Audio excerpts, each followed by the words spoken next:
ভিক্ষা নয়, গ্রামের যুবকদের সহযোগিতায় সম্মানজনক জীবনের পথে প্রতিবন্ধী ফাতেমা।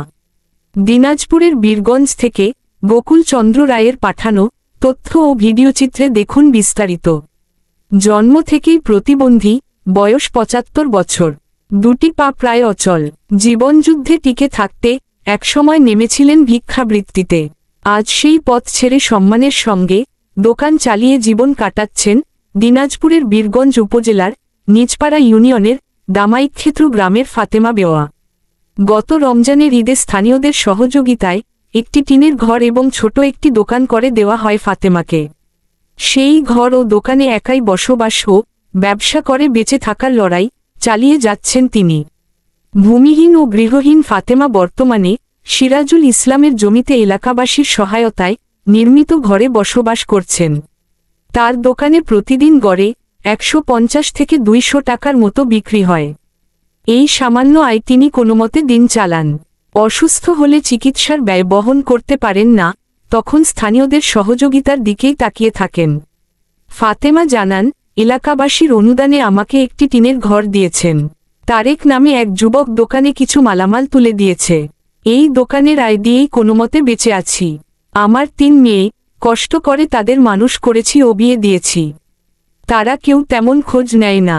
সরকার যদি একটি ঘর এবং কিছু অর্থ সহায়তা করে, তাহলে চিকিৎসা ও দোকানে আরও কিছু মালামাল তুলতে পারতাম। একই এলাকার মোহাম্মদ রেজাউল ইসলাম ও সিরাজুল ইসলাম বলেন, ফাতেমা আগে ভিক্ষা করে সংসার চালাতেন। এখন আর সে পেশায় নেই।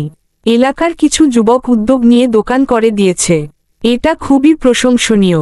প্রতিবেশী শিরিন আক্তার জানান, একজন প্রতিবন্ধী মহিলা কিভাবে এত কষ্ট করে ৩টা মেয়েকে বিয়ে দিয়েছে, এটা ভাবলেই চোখে পানি চলে আসে। নিজপাড়া ইউনিয়ন পরিষদের চেয়ারম্যান মোহাম্মদ আনিসুর রহমান আনিস বলেন, স্বামী মারা যাওয়ার পর মাঠে ঘাটে কাজ করে ৩টি সন্তান বড় করেছেন। ইউনিয়ন পরিষদ থেকে তাকে বয়স্ক ভাতা ও ভিজিএফের সহায়তা দেওয়া হয়।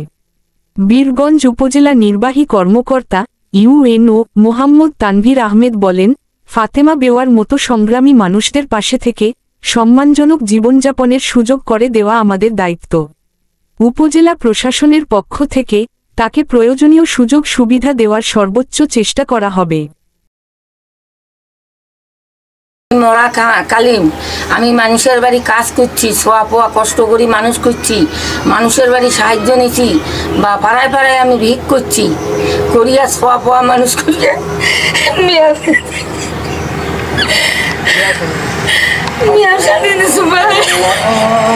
আমার খুব কষ্ট দিন যায়। এখন পর্যন্ত আমি ভালো করে ভাত খেতে পারি না।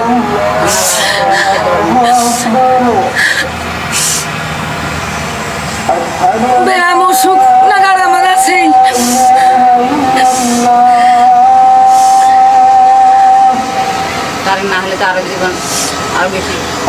তার আগে দোকান ধরেছি এই রমজান মাসের পরে।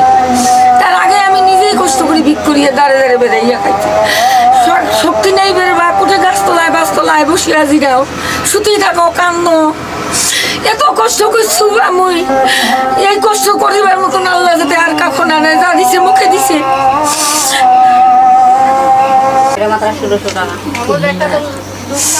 কি করিবেন, এই তো এত কষ্ট করিয়া খাও, মানুষের দাঁড়ে দাঁড়ে বেড়াও, মানুষের বাড়ি বাড়ি বেড়াও, কত মানুষ গালি পারে।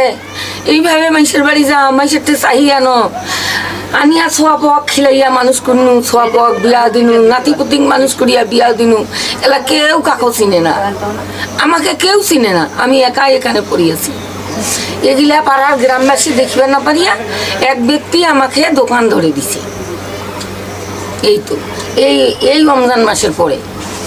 আর ওই যে সিরাজুল আছে, সিরাজুলের ঘর মাটি দিয়ে না ঘর বাস করিয়া আসি।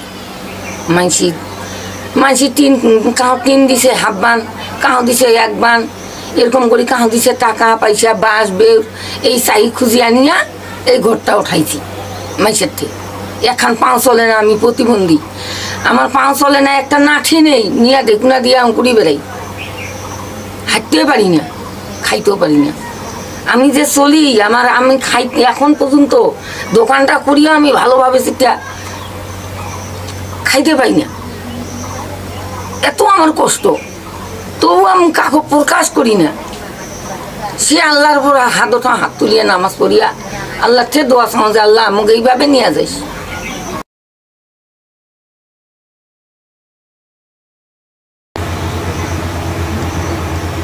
মানে সবাই জানে, মানে গ্রামের সবাই জানে ভিক্ষা করে খায়, কিন্তু দেখে যে ভিক্ষা করা ভালো না, তখন চলিয়ে পারে না। তখন এই আমাদের এক গ্রামের এক ছেলে, মানে তারেক রহমান, উনি কিছু পয়সা দিয়ে এই দোকানটা ধরে দিছে। এখন হয়তো বয়স্ক চলতেও পারে না, দেখুন অসুখ বিসুখ সবসময় লেগে আছে। সরকার যদি কিছু সহায়তা করে, সে হয়তো বয়স্ক ভাতা পায়, কিন্তু একটা প্রতিবন্ধী ভাতা দিলে ওনার ভালো হইতো। চলতে পারে না। আগে তো মানুষের বাড়ি বাড়ি চাহি বেড়াইছিল, চেটা করে চাউল টাউল আনিয়ে না পাক শাক করে খায়, কারো বাড়ি ভাতও দেয় চেটা করে খায়। এখন চলাফেরা করতে পারে না, এখন কি করবে, এখন বিষয় না পায় না, পারিবারিক তারে গেছে না কিছু টাকা দিয়ে না দোকানদার।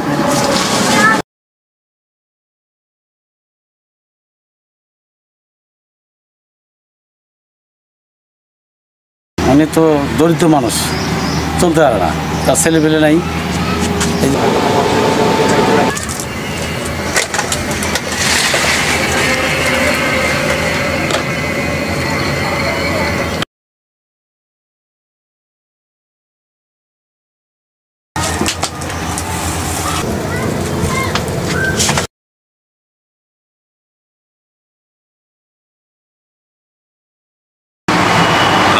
দামিক্ষেত্র গ্রামের স্থায়ী বাসিন্দা মৃত সুরু বাবুয়ের স্ত্রী ফাতেমা বেগম। আমি যতটুকু জেনেছি উনি জন্মলগ্ন থেকেই প্রতিবন্ধী, এবং এই অবস্থায় তার বিবাহ হয়। বিবাহ হওয়ার পরে উনি 3 জন সন্তানের জন্ম দেন। 3 জন সন্তানই কন্যা সন্তান। এই তার কিছুদিন পরেই সন্তানরা ছোট থাকাকালীন অবস্থাতেই তার স্বামী মৃত্যুবরণ করেন। তো এই প্রতিবন্ধী মহিলা একজন পরিশ্রমী মহিলা অবশ্যই বলতে হবে, এই কারণে যে উনি এই অবস্থাতেই অনেক পরিশ্রম করে মাঠে ঘাটে কাজকর্ম করে ওনার এই 3 জন মেয়েকেই বিবাহের ব্যবস্থা করেন। এবং উনি যেভাবে জীবনযাপন করতেছেন, এটা একরকম বলা যায় যে কঠোর সংগ্রামী জীবন। একটা যুদ্ধ জয় করে এখনও পর্যন্ত উনি সমাজে টিকে রয়েছেন। তো এখন পর্যন্ত আমরা তার জন্য ইউনিয়ন পরিষদ থেকে যেটা করতে পেরেছি, তাকে বিধবা ভাতার ব্যবস্থা করে দিয়েছি। এছাড়াও আমাদের পক্ষ থেকে যেটা করা সম্ভব, ভিজিএফের সময় তাকে আমরা ভিজিএফের চাউলটা একটু বেশি করে দেওয়ার চেষ্টা করি। এছাড়াও আমি আবেদন করব, বিশেষ করে সমাজসেবা অধিদপ্তরের সংশ্লিষ্ট কর্মকর্তা যারা রয়েছেন তাদের কাছে আমার আকুল আবেদন থাকবে যে এরকম একজন সংগ্রামী মহিলা যার জীবনটাই সংগ্রামের মধ্যে দিয়ে চলতেছে, তাকে আলাদাভাবে মানে এক্সট্রা যদি কোনো সুযোগ সুবিধা করে দেওয়া যায়, তাকে যদি একটা দোকান করে দেওয়া যায়। আগে সে একসময় আমি জানতাম সে ভিক্ষাবৃত্তিতে পেশার সাথেও জড়িত ছিল। তো যাক, পরবর্তীতে সে ওই পেশাটা স্বেচ্ছায় বর্জন করার পরে সে মানুষের বাড়িতেও কাজ করছে। তো সর্বসাকল্যে আমরা সমাজের লোকজন সবাই যদি তার পাশে এগিয়ে আসি, তাকে সহযোগিতা করি, তার এই দীর্ঘ সংগ্রামের পথ কিছুটা হলেও সুগম হবে। সে বর্তমানে বার্ধক্যে পরিণত হয়েছে, তার আগের মতন আর শারীরিক সামর্থ্য নাই, সে সবসময় কাজকর্ম করতে পারে না। আমি সমাজসেবা অধিদপ্তর সহ সংশ্লিষ্ট সকল দপ্তরকে অনুরোধ করব তাকে সহযোগিতা করার জন্য, তাকে স্বাভাবিকভাবে সুস্থভাবে জীবনযাপন সে যেন করতে পারে, এটার জন্য সবার কাছ থেকে আমার অনুরোধ থাকবে। ধন্যবাদ। নাই আর দিলে ভালো হয় নাই, কিবা বেটিও তো পইছে মানে ও কমে জায়গাতে মানে কোনো কিবা নেই। আমি চলতে পারি না, সরকার যদি আমাকে কিছু দেয়, চলতে পারি, খাইতে পারি, কিবা একটা ঘর ভালোভাবে করে দিতে পারে, তাইলে আমি চলতে পারবো, খাইতে পারবো।